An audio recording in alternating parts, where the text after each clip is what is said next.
For us, at least for Youtooz, we really haven't done anything in the horror genre before. This is really our first step in that direction. And I think, there's nothing more special than starting it with Ghostface.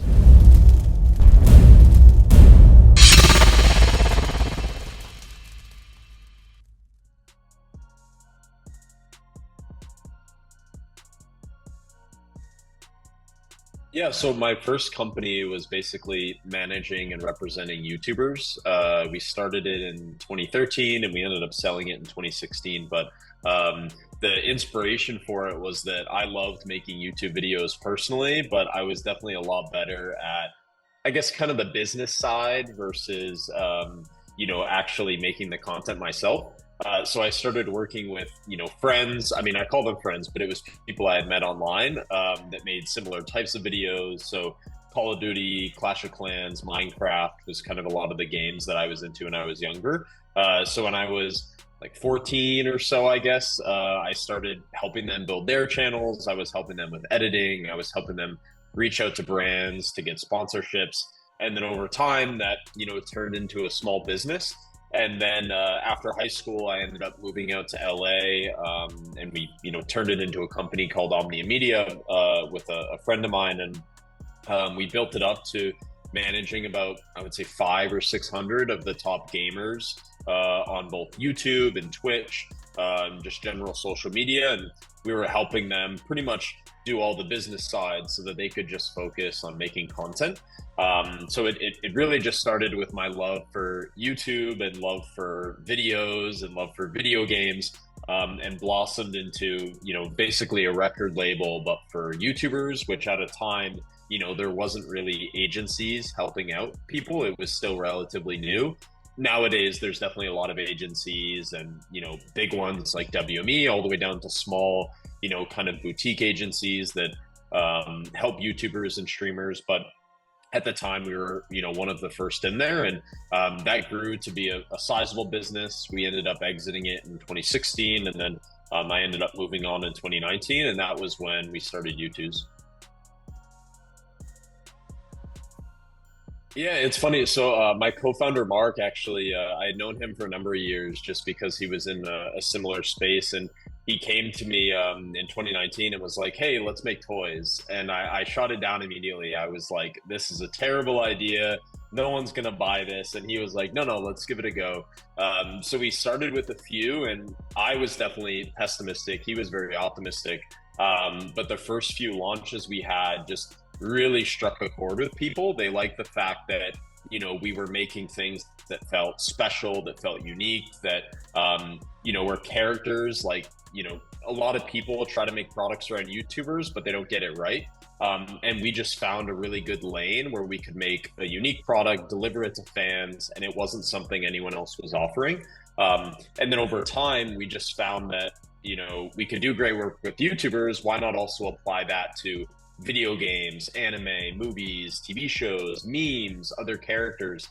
So it sort of grew, out of our love for toys. I was definitely a little pessimistic, but we both love toys. We love, 𝗙𝗏𝗏 and Bear Brick, and really, I would say more of the art and designer toy community was definitely a lot of the inspiration. We were fans of, items that, if I think back many years ago, people perceived it as like, "Oh, why would you have a toy that's for kids?" And then it became very much, "Oh, it's an art piece. It's a statement piece. When you walk into someone's house, they look at it, and then you can talk about it with them, and you can find shared interests." So that was how it initially started, and then over time, it's just blossomed into, basically anything that people love online. We would love to find a way to make something unique that, when you do walk into someone's house or their office and you see it, you can have a conversation with them, and it kind of brings to life those special moments from those characters, so that when you hold it, you bring back to that moment. So, like, for example,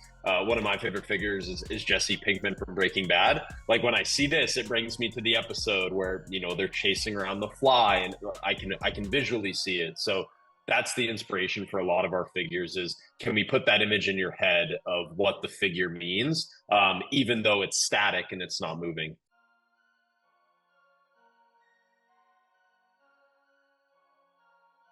Yeah, I would say it was definitely a double-edged sword. So no one on our team had any experience making toys. We did end up bringing on a VP of supply chain from Apple, who has really helped us kind of rebuild operations. That was, a couple of years ago. But when we started, we had no experience. So the reason COVID was a double-edged sword is, there was a lot more forgiveness for the fact that there were delays and mistakes because the whole world was experiencing that. So it was kind of I guess, a blessing in disguise in that we were able to make those mistakes and learn. But at the same time, we learned during, one of the most difficult manufacturing periods, in I guess recent history. So it allowed us to really think, okay, how can we build a great process where we can make things much faster usually than the industry? Like our average product is, I would say, anywhere from 4 to 6 months. Like a lot of the bigger companies like a Hasbro or a Mattel, they're working 18 to 24 months out. We're working 4 to 6 months out. So COVID allowed us to look and say, hey, how can we do this better? How can we do it faster, smarter? And, I think it definitely was painful during COVID. It was hard to basically start and stop constantly. It was hard to tell customers, hey, it's not going to ship for another month or two or 3 or 4 months because the factories are locked down. But I would say overall it was beneficial because it was a good learning lesson in how to build a great manufacturing operation. And I think had we not started the business then, it might look a lot different today because we might not have came up with those unique ideas for how we can move faster and be more efficient. Yes, the first pieces, it was a lot of memes. So like Beams was one of the very first memes that we made. It was this really popular dog. He unfortunately passed away a couple of months ago, but a lot of the times people just make products and they don't reach out to the owners. We actually found the owner. He lived in the dog lived in Hong Kong. We found the owner. We reached out to them. So James was one of the first meme figures. A lot of the first YouTubers we made were people that I'd known for many years. So it was people like Swagger Souls, Mr. Beast, the Sidemen. Obviously, today a lot of them are a lot bigger, but back then they were a little bit smaller. So we started, I would say, our first 40 or 50 figures were all memes and YouTubers. And then after that was when we started slowly doing TV shows and animes and video games. I would say there's a few. I would say like one of our main differentiators is definitely speed. We're traditionally, I would say, first to market on a lot of products. When I look at something like, I don't know, Chainsaw Man, like the anime, it was really, really popular at the start of this year. There still hasn't been a major US company that's released a collectible product for it. We were definitely probably a year ahead of everyone else. So speed and kind of setting the trend is definitely one. I would say the quality of our products is also definitely a step above the traditional, pops and kind of smaller toys that people think are maybe more on like the novelty spectrum versus being a real collectible. You don't really see mold lines, you don't see a lot of paint chips, you don't kind of get as much of that wear and tear that you see on others.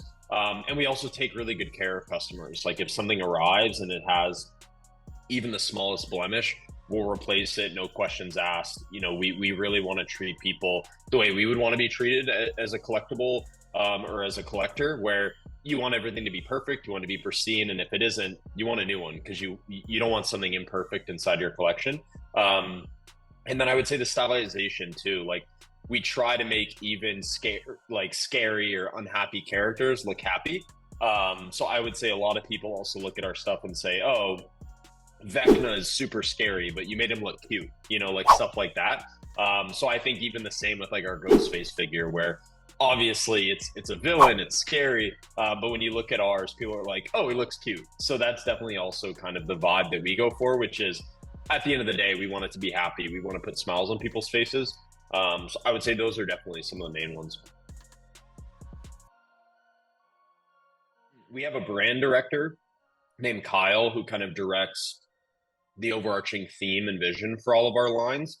And then we have a creative director who joined us about 2 years ago from EA, the game studio, and they together kind of shepherd the design process. But at the highest level, we follow, kind of like a Japanese inspired chibi art style. So soft around the edges. The head is always a little bit bigger, but it's not massive. We try to make sure that the details are in there, and we use a new mold on every single figure. So you won't see kind of the commonalities that you might see with other collectibles where like the shapes are always the same and it just feels like they're repainting stuff. Every single Youtooz you see is a brand new mold, which is obviously more expensive, but it also makes every figure more special.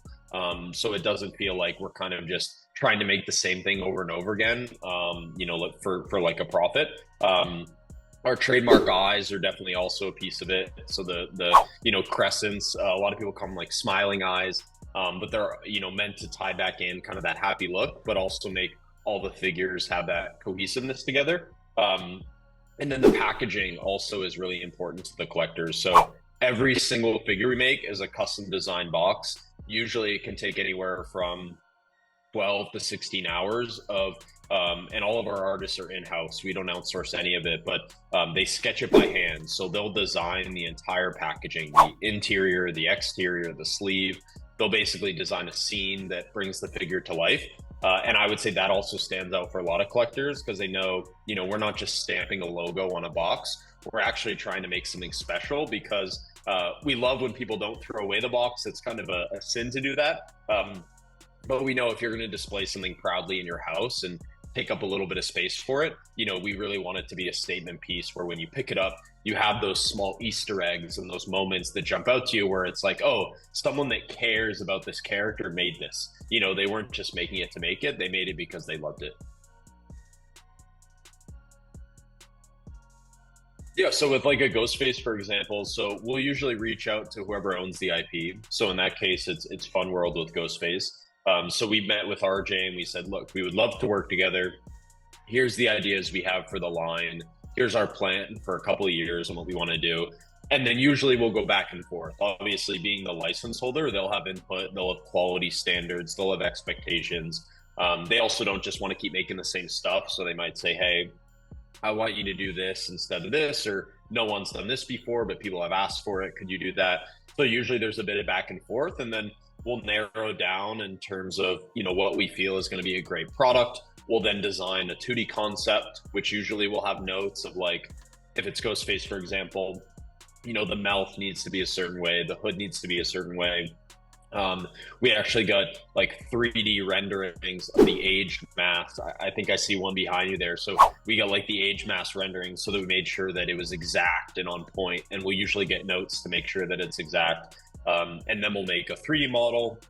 We'll design the packaging together. We'll produce a sample. And at each of these stages, we're collecting feedback. So with Fun World, for example, like RJ will come to us and say, here's how you can improve it. Here's what's wrong. Here's what you need to fix. Here's what the fans are going to call out. So you should, update this piece. And then we incorporate all that feedback. We'll fix the sample, and then we'll go into kind of the marketing and production cycle, which is what we're working on right now for the release that comes out this Friday. How did you choose those specific versions for this launch? Yeah, so a lot of it was RJ's feedback of like, this is what fans have traditionally loved. And then the other piece of it was internally, we have a lot of Ghostface fans. So they were also like, this is what I would love to see.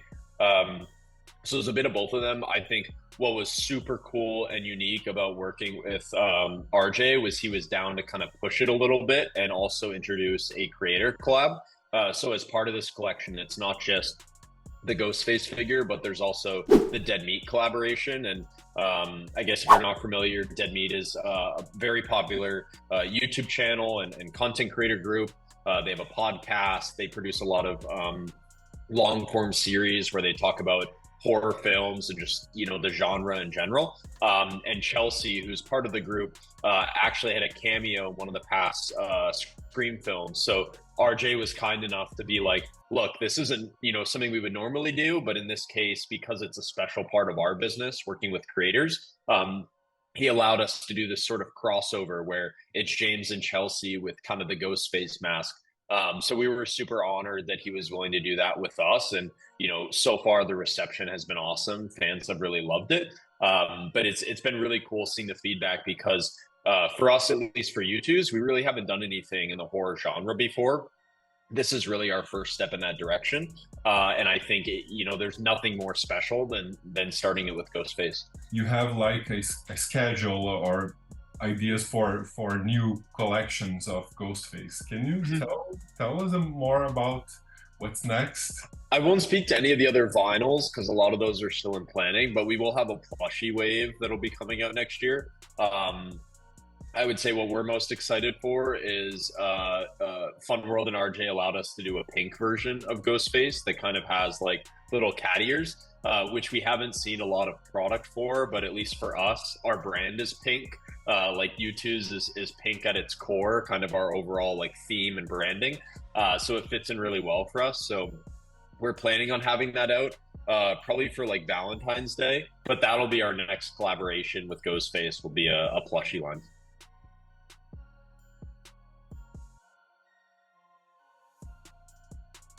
Yeah, I would say the hardest part about the horror genre is just finding a place to start. I mean, there's so many like past iconic movies, and then there's also so many things in development. Like Blumhouse is doing great work, and A24 is doing good work, and all these classic rosters that of titles that Warner Brothers has and Lionsgate has. So I think the toughest part is just picking a starting place, but then after that, it's how can we pick characters that our community is going to love?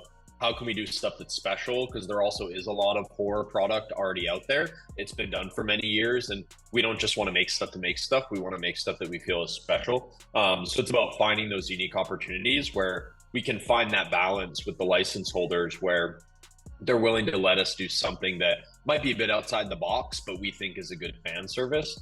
But I would say, we would definitely love to do, Freddy Krueger and the Jason movies. We would love to do Saw and the other Lionsgate films. Like, there's a ton out there. So it's hard to narrow it down. But I would say we're excited that Ghostface is kind of our first entry into it. What's your favorite scary movie? Favorite scary movie? Ooh, I mean, I guess since we're chatting, I would have to say Scream. I really do like Get Out and Us. I think kind of the newer horror films that are starting to come out, where they might not necessarily be slashers, but they're still, exciting and suspenseful. Like, those jump out to me too. I would say I definitely watch more of kind of like the thriller horror type movies versus like classic films. But yeah, I guess that would be a hard one to narrow down. But I would say probably Get Out. I would probably put that up there. If people would put that directly in the horror bucket, I would probably put that out there.